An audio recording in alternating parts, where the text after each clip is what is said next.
ધોરાજીમાં થયેલા કમોસમી વરસાદને લઈને પૂર્વ ધારાસભ્ય લલિત વસોયાએ એક નિવેદન આપ્યું હતું અને લલિત વસોયાએ સરકાર પર નિશાન સાધ્યું હતું. ખાસ કરીને કૃષિ મંત્રી પર તેઓએ નિશાન સાધ્યું હતું અને એક નિવેદન તેનું સામે આવ્યું છે. ગુજરાતભરમાં બાગાયતી પાકને પુષ્કળ પ્રમાણમાં માવઠાને કારણે નુકસાન થવા પામ્યું છે, જેને લઈને લલિત વસોયાનું નિવેદન સામે આવ્યું છે.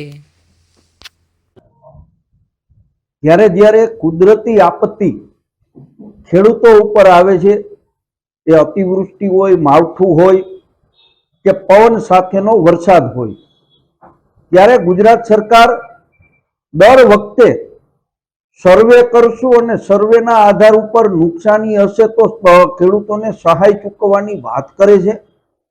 પરંતુ ગ્રાઉન્ડ લેવલ ઉપર કોઈ પણ પ્રકારનું સર્વે સરકારી તંત્ર દ્વારા કરવામાં આવતું નથી અને એને કારણે જે ખેડૂતોને નુકસાની થઈ છે, ખેડૂતોને એ માર સહન કરવો પડે છે. મારી ગુજરાતના કૃષિ મંત્રીશ્રીને વિનંતી છે કે ગ્રાઉન્ડ ઉપર સર્વે થાય છે કે કેમ, એનું જો તમારે ખેડૂતો પ્રત્યેની લાગણી હોય તો એકવાર એનું સર્વે કરો કે સર્વે થાય છે કે નહીં, તો તમને સાચો ચિતાર ખેડૂતોની સાચી સ્થિતિ તમારી સામે આવશે. જુનાગઢ જિલ્લાની અંદર બાગાયતી પાક લેતા ખેડૂતોના આંબા ઉપરથી કેરી અને ચીકુ ખરી ગયા છે, દરેક મીડિયાવાળાએ બતાવ્યું છે. પરંતુ તમે સર્વેની વાત કરી અને ખેડૂતોનો આક્રોશ ઠંડો પાડવાનું કામ કરો છો.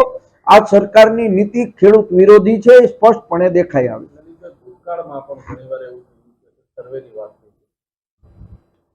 ભૂતકાળમાં પણ આવા જ્યારે બનાવો બન્યા છે ત્યારે સરકારે સર્વેની વાત કરી છે, પરંતુ સર્વે જ કરવામાં નથી આવ્યો અને સર્વે કર્યા પછી ખેડૂતોને વળતર ચૂકવવામાં નથી આવ્યું. આ ખેડૂત સૌરાષ્ટ્રના અને ગુજરાતના ખેડૂતો જાણે છે. મલ સોંદરવા સાથે bureau report, today Gujarati news.